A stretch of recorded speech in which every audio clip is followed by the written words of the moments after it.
Hello dear student. आइए आज एक नया टॉपिक और बहुत ही इम्पोर्टेंट टॉपिक के बारे में डिस्कशन करते हैं, जिसे मैंने लिख दिया है लॉ ऑफ केमिकल कॉम्बिनेशन, रासायनिक संयोग के नियम। जानते 19वीं शताब्दी के लास्ट तक साइंटिस्टों ने यह सोचा कि जितने भी रिएक्शंस होते होंगे वो कुछ ना कुछ रूल्स को फॉलो करते होंगे। बिना नियम का कोई रिएक्शन हो नहीं सकता। इसी को ध्यान में रखते हुए बिना नियम का कोई रिएक्शन नहीं हो सकता, इसी को ही इन्होंने बोल दिया लॉ ऑफ केमिकल कॉम्बिनेशन। यानी अगर रासायनिक अभिक्रिया होती होगी तो कुछ नियम है जिसको ये फॉलो करता होगा।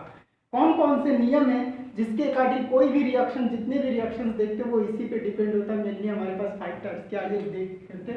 पहला होता है द्रव्यमान संरक्षण का नियम, जिसे बोलते हैं law of conservation of mass. पहला आपका क्या होता है? Law of conservation of mass, जिसे बोलते हैं द्रव्यमान संरक्षण का नियम। द्रव्यमान संरक्षण के नियम से ही साफ साफ पता चलता है कि इसे द्रव्यमान को कैसे संरक्षित किया जाए। इसके बारे में हम लोग डिस्कशन करेंगे। जब द्रव्यमान संरक्षण का नियम पढ़ते हैं तो फिर हमारे पास अगला आता है लॉ ऑफ कांस्टेंट प्रोपोर्शन। दूसरा हमारे पास आता है लॉ ऑफ कांस्टेंट प्रोपोर्शन, इसे बोलते हैं स्थिर अनुपात का नियम। क्या बोलते हैं? स्थिर अनुपात का नियम। इसके बाद हमारा आता है law of multiple proportion. Law of multiple proportion, इसे हिंदी में बोलते हैं गुणित अनुपात का नियम। क्या बोलते हैं? गुणित अनुपात का नियम। उसके बाद जो हमारे पास होता है law of reciprocal proportion. Fourth number law of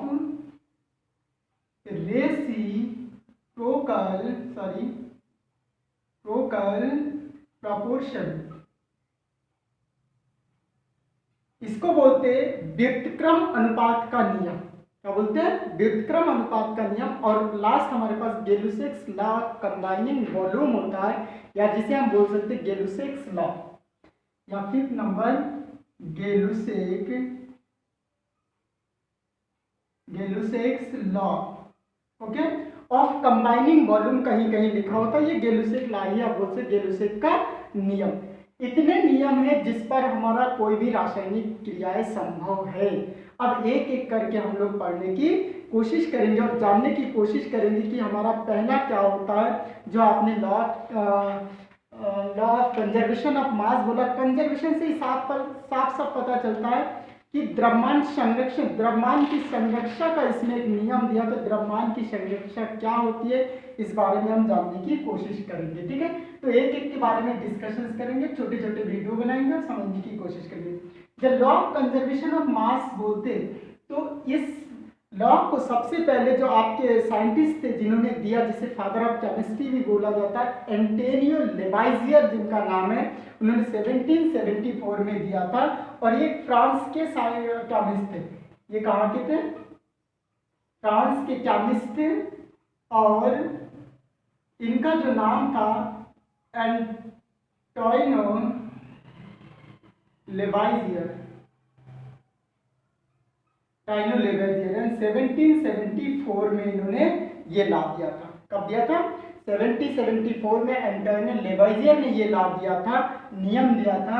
और इन्होंने एक चीज कहा था कि जब कोई रिएक्शन होता है तो उत्पाद का जो मास होता है, जो द्रव्यमान होता है, वो लिए गए अभिकर्मक के द्रव्यमान के बराबर होता है हमेशा से। इसका मतलब एक चीज कंक्लूजन निकलता है, according to Lavoisier the mass of product equal to mass of reactant, या आप कह सकते हैं mass of reactant is equal to mass of product. यानी अभिकारक का द्रव्यमान बराबर उत्पाद का द्रव्यमान। उत्पाद मतलब जो प्रोडक्ट, और अभिकारक का मतलब जो रिएक्टेंट, जो पहले रिएक्ट करता है, तो उसका द्रव्यमान बराबर हमेशा किसका द्रव्यमान होनी चाहिए? जो उत्पाद बनता है उसका द्रव्यमान होनी चाहिए। इसका जो नियम का जो मेन आपका डेफिनेशन है वो चीज मैं आपको बता देता हूं। एक डाटा इसी से हमें न्यूमेरिकल सॉल्व करना होगा। Mass of reactants is equal to mass of product. हमेशा से क्या होता है, मास ऑफ प्रोडक्ट। ठीक है, इसका मतलब कभी भी जो मास होता है, जो द्रव्यमान होता है, वो कभी खत्म नहीं होता है। कहने का मतलब वो जो इनिशियल स्टेट पे जो रिएक्शन लिया गया है और वो रिएक्ट करने के बाद जो प्रोडक्ट बना रहा है अभिक्रिया करने के बाद, तो उस प्रोडक्ट का द्रव्यमान और पहले जो लिया गया जो अभिकारक है इनका जो द्रव्यमान है वो हमेशा क्या होनी चाहिए, बराबर होनी चाहिए। इसी को बोला जाता है law of conservation of mass, जो डेफिनेशन एंटाइनो लेवाइजियर ने सबसे पहले दिया है 1774 में, जो फ्रांस के केमिस्ट थे। ओके, इतनी सी बात समझ में आया।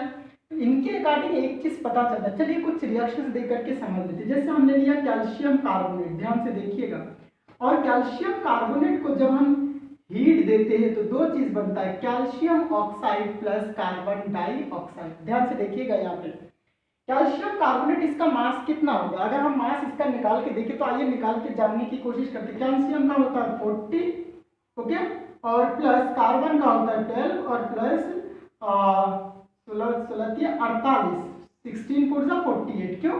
क्योंकि ऑक्सीजन का कितना होता है 16, तो इसका मास पूरा कितना हो जाएगा 48 हो जाएगा इस तरीके से। और जब इस तरह से 48 हो जाएगा, इसको जोड़ देंगे आप तो हो जाएगा 48, 12 हो गया 60, 60 और 40 100। कितना आ गया? 100 ग्राम। मान लेते कि इसका मास हमारा कितना आया, 100 ग्राम है। ठीक, प्रूव करने के लिए तो इसका मास देखते हैं। कैल्शियम का आपका 40 और प्लस इसका 60, ओके, इज इक्वल टू 56 ही आएगा। और कार्बन का 12 और प्लस 12 टू जा सॉरी 16 टू जा 32 इज इक्वल टू 44 ग्राम, 44 ग्राम। अब जरा सा देखिए, अगर 56 ग्राम और प्लस 44 ग्राम को ऐड कर देते तो कितना आता है 100 ग्राम। इससे पता चलता है जितना मास हमारा इनिशियल स्टेट पे रिएक्टेंट यानी अभिकारक का लिया गया था उतना ही द्रव्यमान हमें प्रोडक्ट में भी मिला, चाहे कोई भी प्रोडक्ट यहाँ पे बन रखा हो। इससे नहीं मतलब एक रिएक्शन हुआ लेकिन उस रिएक्शन में कुछ रिलेशंस है और यही रिलेशंस है जो हमें लॉ ऑफ केमिकल कॉम्बिनेशंस को बताता है। क्लियर? इसमें से एक एक करके पढ़ेंगे और एक केवल लॉ ऑफ कंजर्वेशन, इसे द्रव्यमान संरक्षण का या संयोग का नियम इसे बोलते हैं, द्रव्यमान संरक्षण का नियम, संरक्षण का नियम। इसका मतलब इस नियम में द्रव्यमान नष्ट नहीं होता है। ओके, इससे एक चीज कंक्लूजन निकलता है, एक निष्कर्ष निकलता है ना। निष्कर्ष क्या निकलता है कि हमारा जो भी कोई भी भौतिक परिवर्तन अगर हमारा होता है तो मास जो होता है वो कभी नष्ट नहीं होता है, या जो द्रव्य होता है, द्रव्य आखिर मास द्रव्य का ही होता है, तो matter neither be created nor be destroyed in any physical और केमिकल प्रोसेस। कोई भी भौतिक या रासायनिक जब परिवर्तन होता है तो उस समय हमारा जो द्रव्यमान होता है, जो मैटर होता है, द्रव्यमान मैटर का ही द्रव्यमान होता है, यानी द्रव्य का ही द्रव्यमान होता है, तो द्रव्य ना तो नष्ट किया जा सकता ना ही उत्पन्न किया जा सकता है। इसलिए जो निष्कर्ष हमारा निकलता है, कंक्लूजन हमारा निकलता है, matter neither be created nor be destroyed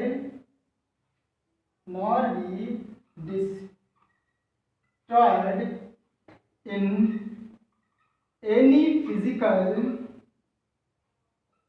physical or chemical process, but it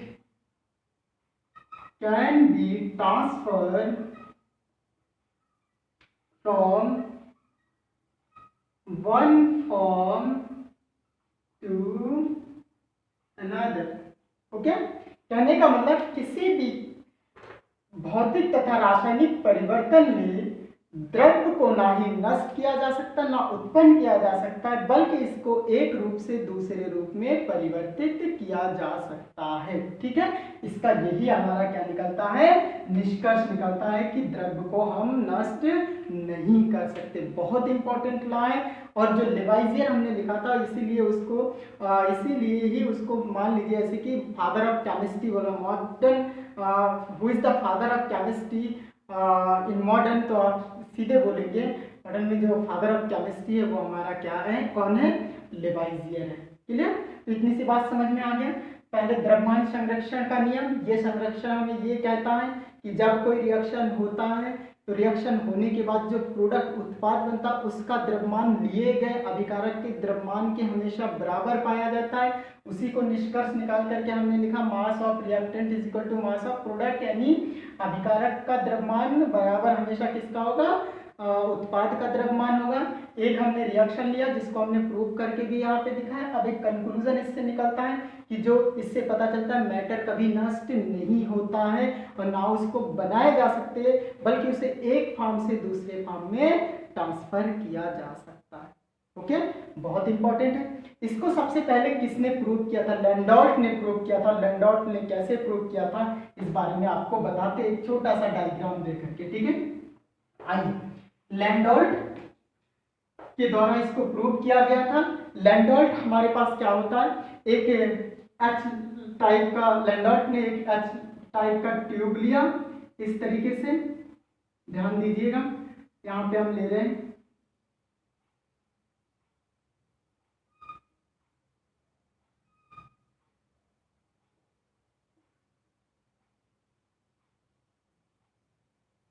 ये एच टाइप का एक ट्यूब लिया, ये हमेशा ऊपर से बंद था इस तरीके से।